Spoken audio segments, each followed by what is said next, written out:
The Lord be with you. And with your spirit. A reading from the Holy Gospel according to Matthew. Glory to you, O Lord. While Jesus was speaking to the crowds, his mother and his brothers appeared outside, wishing to speak with him. Someone told him, "Your mother and your brothers are standing outside, asking to speak with you." But he said in reply to the one who told him, "Who is my mother? Who are my brothers?" And stretching out his hand toward his disciples, he said, "Here are my mother and my brothers. For whoever does the will of my heavenly Father is my brother and sister and mother." Brothers and sisters, the Gospel of the Lord. Praise to you, Lord Jesus Christ. Please be seated. Magandang umaga po sa ating lahat. Kayo po ba'y nakatanggap na ng mana? Kayo po ba'y nakapagbigay na ng mana? Naalala ko nung ako'y bata pa, pag nakikita ko yung kuya ko lumalaki na, ako ay na-excite. Kasi ipapamana na sa akin yung mga damit na hindi nakasya sa kanya. Kaya excited na ako noon, makakatanggap ako ng mana. Noon naman kami mga seminarista pa, every time na nagmo-move kami sa another stage of formation, meron kaming parang ganong kostumbre na yung aming mga junior brothers, yung mga nakakabata sa amin na mga seminarista, bago kami umalis doon sa seminaryo, aabang na sila doon sa kwarto. Tatanungin ka, "Kuya, ano po yung ipapamana mo sa akin?" Kaya kung ano-ano pinapamana, kahit ano, ballpen, libro, damit, basta kung ano pwede maipamana. At ang sarap ng feeling na ganon. Kasi it makes us feel na parang parte tayo ng something. Parte tayo ng pamilya, parte tayo ng grupo. Kasi nga, napamanahan. Ibig sabihin, merong malalim na koneksyon. Kasi nga, pinamanahan. Ano? Kaya ang sarap ng feeling ng ganon.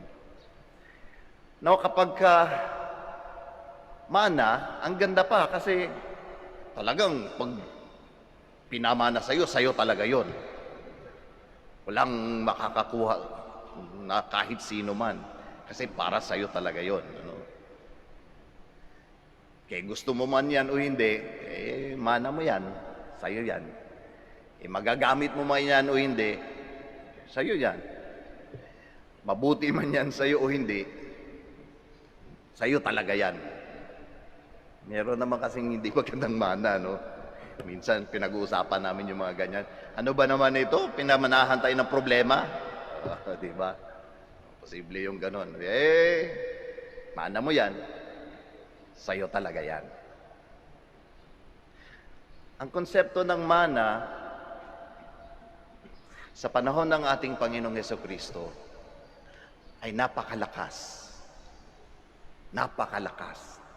Malalim dun sa kultura na kinalakhan ng ating Panginoong Hesukristo. And this was something that our Lord Jesus Christ wanted to break.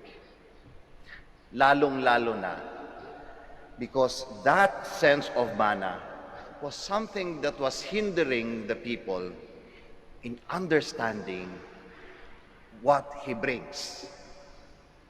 And that is salvation, yung kaligtasan.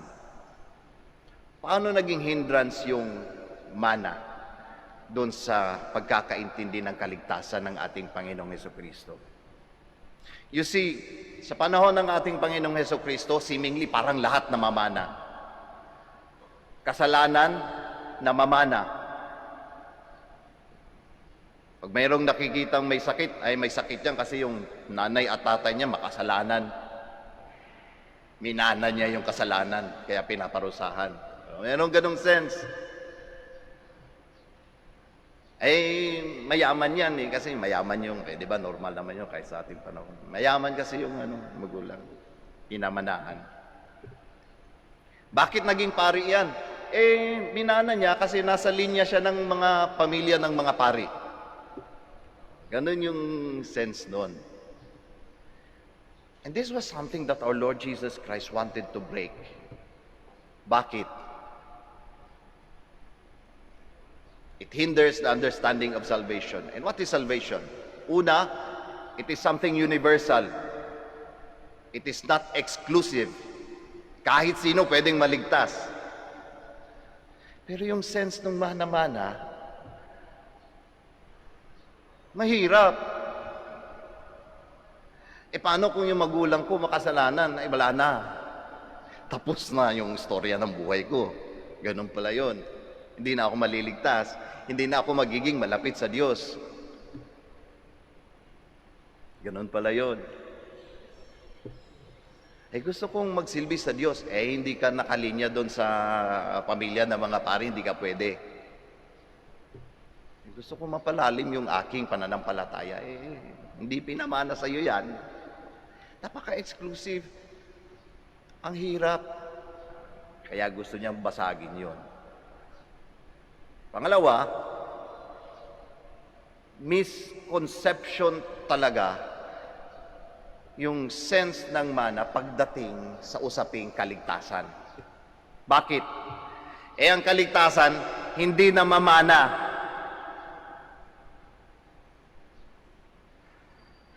Klaro yan.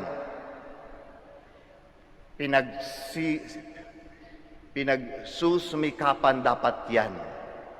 Meron tayong dapat gawin para dyan. Hindi tayo pwedeng huwan tamad na nakailatan na lang hihintay na babagsak yung bayabas sa ating mga bibig. Hindi ganon ang kaligtasan. Hindi namamana yan. Kaya nga, napakalakas ng salita ng ating Panginoong Hesukristo. Who are my brothers? Who are my mother? Who are my sisters? He wanted to break that sense of lineage. Dahil ba, nanay, kapatid ko yan, malapit na sa akin yan? Parang ganun yung sinasabi. Hindi lang ganun yung basihan, ang gusto niyang ibig sabihin. Paano nga ba maging malapit sa Diyos? Then our Lord Jesus Christ tells the people, whoever does the will of my heavenly Father is my brother and sister and mother. Yun ang sekreto ng kaligtasan. Hindi na mamana. It is given, endowed to those who do the will of my heavenly Father. Klaro, hindi na mamana. Sumusunod sa kagustuhan ng Ama. Ano yung kagustuhan ng Ama? Later on, we are going to see in the mystical experiences of Christ, we hear God the Father telling the disciples, "Here is my beloved Son. Listen to Him," pointing at Jesus Christ. "Here is my beloved Son. Listen to Him." So the will of the Father is for us to listen to His Son, our Lord Jesus Christ. Letting Him be the way, the truth, and our life. Yun dapat ang understanding ng kaligtasan, hindi namamana. Kaya nga, sa atin, nag-aalala tayo dun sa mga tinatawag nating nominal Christians,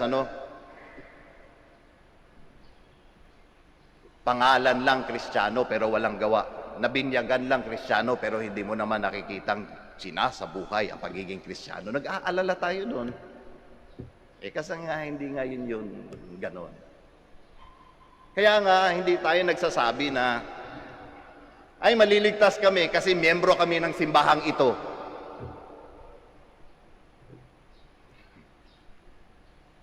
Wala yung kaligtasan doon. Dahil miyembro ka lang, okay ka na. Wala doon. Whoever does the will of my Father is my brother, sister, and my mother. Kaya mga kapatid, sa araw na ito, magandang pagnilay-nilayan yung bagay na yun. Ako ba ay tunay na maging tagapagmana? Father, akala ko hindi na mamana. Parang confusing, ano? Alam nyo, merong tinatawag yung yung inheritance with condition. Sa legal parlance, inheritance with condition.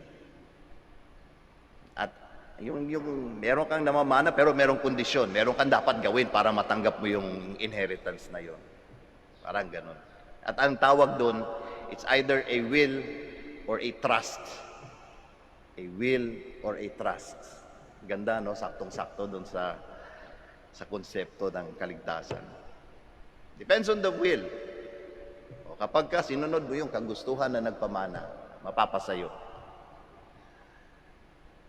Kapag ka nagbigay ka ng pananalig doon sa sa kagustuhan ng nagpamana, may bibigay sa iyo yan. Kaya merong gagawin at gagawin para matanggap ang kaligtasan ng Diyos. Kaya tayo, ano po ba? Tunay na tagapagmana ba talaga tayo? Meron ba tayong ginagawa upang matanggap ng buong buo ang malalim na ugnayan sa ating Panginoong Diyos? E tayo naman, ano naman yung naipapamana natin sa ating kapwa? Tayo ba'y nagiging instrumento din ng ating kapwa? Bawa sa ating pamilya na sila ay maging malapit din sa Diyos. Hindi lang dahil namana nila, kundi dahil nakita nila sa buhay natin na maganda ang maging malapit sa Diyos. Ano po kaya ang mga mana natin sa buhay? Ano po kaya ang ipinapamana natin sa mga buhay natin? Ang kaligtasan kaya ng Diyos?